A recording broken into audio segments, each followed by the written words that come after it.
तो hello guys, welcome to my channel radio Gyan Kendra. उम्मीद करते हैं कि आप स्वस्थ होंगे। जैसा कि आप लोग मुझे बार बार कमेंट कर रहे थे कि भैया रूटीन बताइए सर, कैसे पढ़ें कि मेरा भी सपना पूरा हो जाए 2025 में शिक्षक बनने का।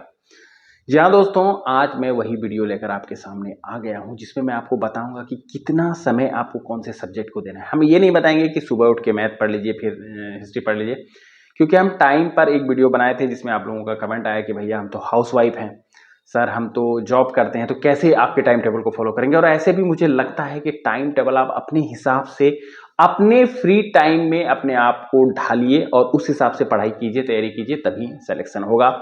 तो वीडियो में आगे बढ़े उससे पहले मेरा आपसे रिक्वेस्ट होगा कि अगर आप ये वीडियो पहली बार देख रहे हैं तो चैनल से जुड़ना मत भूलिएगा, क्योंकि यहाँ पर फ्री में आपको तैयारी भी करवाई जा रही है और टाइम टाइम पर इंफॉर्मेटिव वीडियो, स्ट्रेटेजी वीडियो भी आपको दी जा रही है। दूसरा कि आपको कमेंट बॉक्स में या फिर डिस्क्रिप्शन बॉक्स में एक टेलीग्राम चैनल का लिंक मिलेगा, उससे भी जुड़ जाइएगा, क्योंकि टेलीग्राम पर आपको रोज 50 साइंस के क्वेश्चन, मैथ्स के क्वेश्चन, हिस्ट्री वगैरह डालते रहते हैं ताकि आप तैयारी से जुड़े रहें। चलिए बिना किसी देरी के क्लास को शुरू किया जाए। तो सबसे पहले है कि आप लोग का जो कॉमन क्वेश्चन आता है हमको बहुत ज़्यादा, लाइव में भी कमेंट में भी, कि कितना देर पढ़ने से सिलेक्शन हो जाएगा। ठीक है, कितना देर पढ़ना चाहिए। मेरे पास तो 6 घंटा है, 7 घंटा है, 4 घंटा, 5 घंटा। तो देखिए, ये डिपेंड करता है कि आप कहाँ पे हैं, अभी कहाँ पे स्टैंड कर रहे हैं। सपोज कीजिए कि हम बहुत वीक हैं और हम रोज 4 ही घंटा पढ़ेंगे तो मेरा सिलेक्शन नहीं होने वाला है। तो सिलेक्शन के लिए जो एक आइडियल आवर्स टू स्टडी होना चाहिए वो 8 आवर्स होना चाहिए। लेकिन अगर आपके पास 8 आवर्स से कम बच रहा है तो आप हाउसवाइफ हैं या आप वर्क कर रहे हैं, तो क्या आपका सिलेक्शन नहीं होगा? होगा, बिल्कुल होगा। तो पहले ये अपने दिमाग से हटा दीजिए कि हम 6 घंटा पढ़ रहे हैं तो मेरा सिलेक्शन नहीं होगा, मेरा 5-7 घंटा पढ़ रहे हैं तो नहीं होगा, अगला 10 घंटा पढ़ रहे हैं उससे नहीं होगा। आप कितना गेन कर पाते हैं उससे होगा।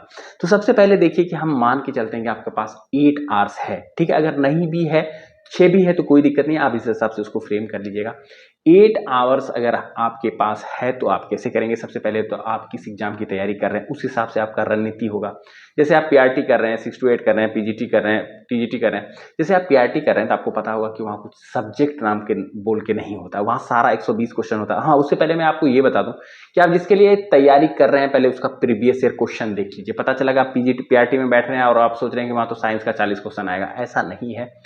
वो वीडियो भी हम बना चुके हैं, आप उसको भी जाके आराम से देख लीजिएगा कि कितना सब्जेक्ट, कौन से सब्जेक्ट में कितना आता है। ठीक है, तो आपको पता होगा हम लोग सबसे पहले पीआरटी का शुरुआत करेंगे।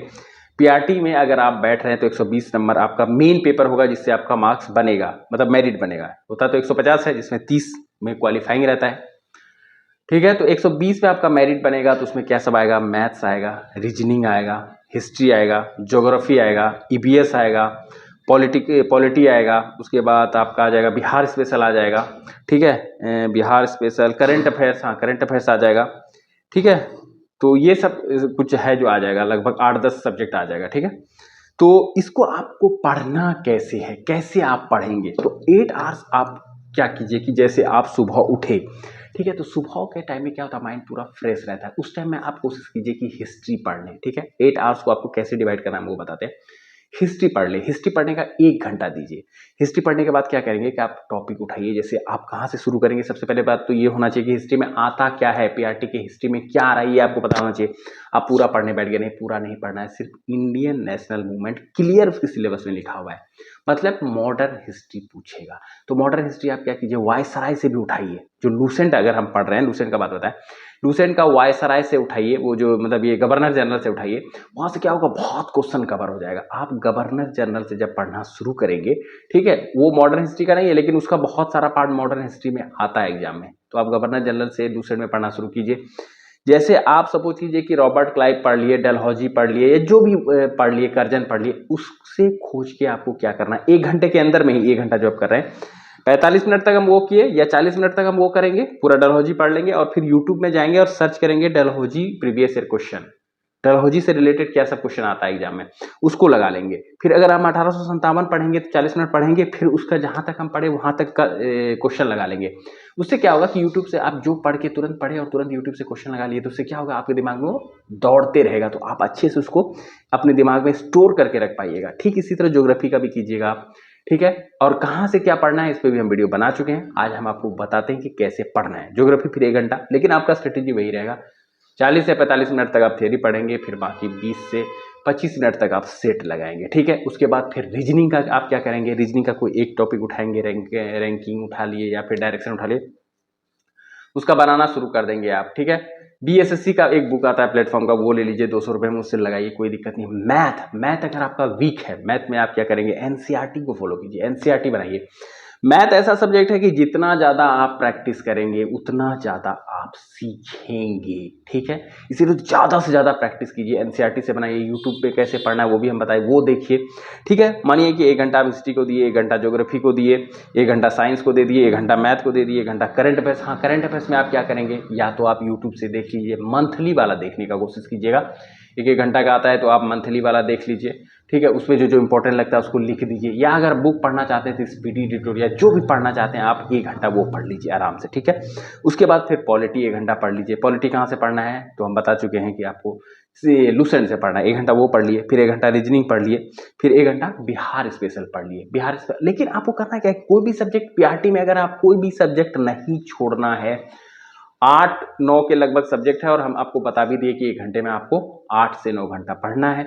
8 घंटा भी पढ़ रहे हैं तो कम से कम 8 सब्जेक्ट एक बार घुमा लीजिए पूरा, ठीक है। अभी शुरुआत में जब तक आपका सिलेबस कंप्लीट नहीं हुआ है तब तक, अगर सिलेबस आपका कंप्लीट है तब आप सेट लगाना है तो कोई एक सब्जेक्ट रोक के उस समय में सेट लगा लीजिए, ठीक है। लेकिन अगर आपका सिलेबस कंप्लीट नहीं हुआ तो ये तरीका है कि आपको जल्दी सिलेबस कंप्लीट हो जाएगा सारा सब्जेक्ट, और उससे क्या होगा कि आप जब रोज पूरा सब्जेक्ट घुमाते रहेंगे ना और सेट लगाएंगे तो आपका नंबर आने लगेगा, क्योंकि आप सारा सब्जेक्ट पढ़ रहे हैं, कोई एक तो पढ़ नहीं रहे हैं। तो इस तरह 8 घंटा आप 8 सब्जेक्ट को दीजिए, जो एक सब्जेक्ट बच जाता है उसको फिर कल दे दीजिए। आज वाला कोई जो अच्छा है आपका, ऐसा तो है नहीं कि सारा सब्जेक्ट आपका कमजोर ही होगा, उसको छोड़ के फिर दूसरे को देना शुरू कर दीजिए। इस तरह से आपका सारा सब्जेक्ट घूमते रहेगा। उसके बाद हम आते हैं कि जहाँ पे सब्जेक्ट रहता है 6 to 8 में या टीजीटी में, पीजीटी में, वहाँ पे आप क्या करेंगे, तो वहाँ पे आपको बांटना होगा। 3 घंटा आप दे दीजिए कॉमन पेपर को, 5 घंटा दे दीजिए आप अपना सब्जेक्ट को। 3 घंटा में क्या कीजिए, आप आधा घंटा बांट लीजिए। पहले है क्या ये देखिए, कॉमन पेपर में क्या आएगा, हिस्ट्री आएगा, ज्योग्राफी आएगा, साइंस आएगा, करंट अफेयर्स आएगा, मैथ आएगा। 8 का रहेगा, 5 रहेगा। मैथ को आपको 1 घंटा देना है, ठीक है।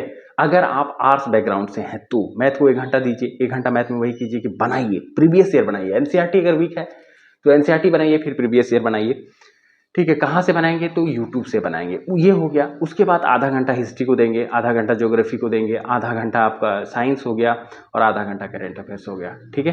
आधा घंटा आप सबको देते हुए चलिए।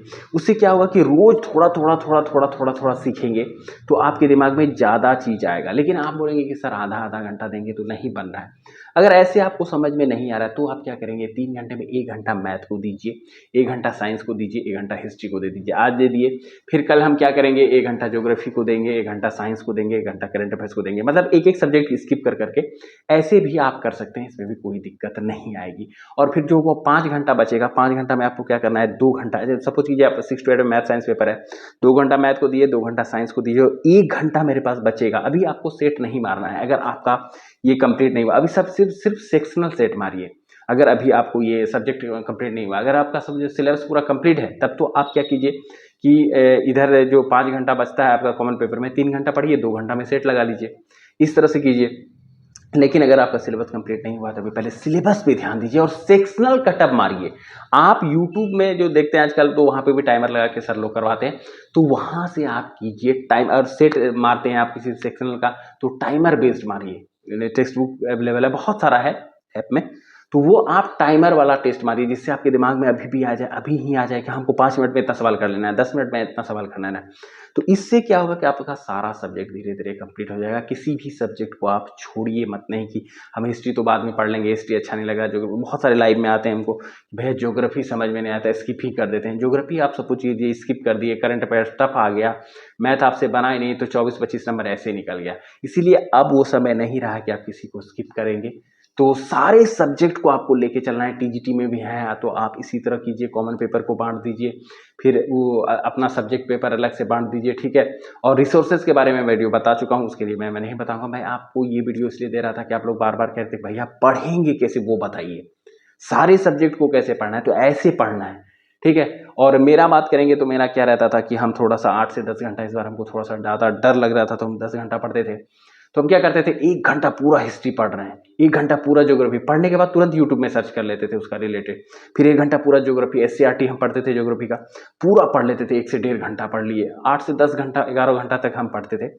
तो उसमें क्या किया कि फिर साइंस पढ़ लिए पूरा एनसीईआरटी। हाँ, साइंस में आपको एनसीईआरटी ही फॉलो करना है, ठीक है। उसमें ये मत सोचिएगा कि ज्योग्राफी कहाँ, ये केमिस्ट्री कहाँ, फिजिक्स कहाँ, ये सब कुछ नहीं सोचना है आपको, ठीक है। पूरा एनसीईआरटी 8, 9, 10 ये तीनों पढ़ लीजिए, आपका काम बन जाएगा 100%। अगर आप 6 to 8 में भी हैं, मैथ साइंस में हैं, तो भी आपको यही पैटर्न फॉलो करना है। पहले एनसीईआरटी को खत्म कीजिए, फिर आपको सीजीएल वगैरह का टेस्ट लगा लेना है। पीवाईक्यू क्वेश्चन बनता कैसे है आपको हम बता चुके हैं कि पीवाईक्यू प्लस आपका टेक्स्ट बुक, ये और जो आप टेस्ट लगाएंगे उससे भी कुछ कुछ क्वेश्चन रहेगा। तो इस तरह से न्यू क्वेश्चन मिलके आपका एक टेस्ट बनेगा। और इस रूटीन को आप फॉलो कीजिए, कहीं दिक्कत आती है तो आप मुझे कमेंट में बताइएगा कि ये हो रहा है, वहाँ पे भी आपका समाधान किया जाएगा। इस वीडियो को हम लोग यहीं रखेंगे। उम्मीद करते हैं कि ये वीडियो आपको हेल्पफुल जरूर लगा होगा। अगर हेल्पफुल लगा है तो वीडियो को लाइक कीजिएगा, चैनल पर नए हैं तो सब्सक्राइब करना मत भूलिएगा। मिलते हैं नेक्स्ट वीडियो में, तब तक के लिए जय हिंद।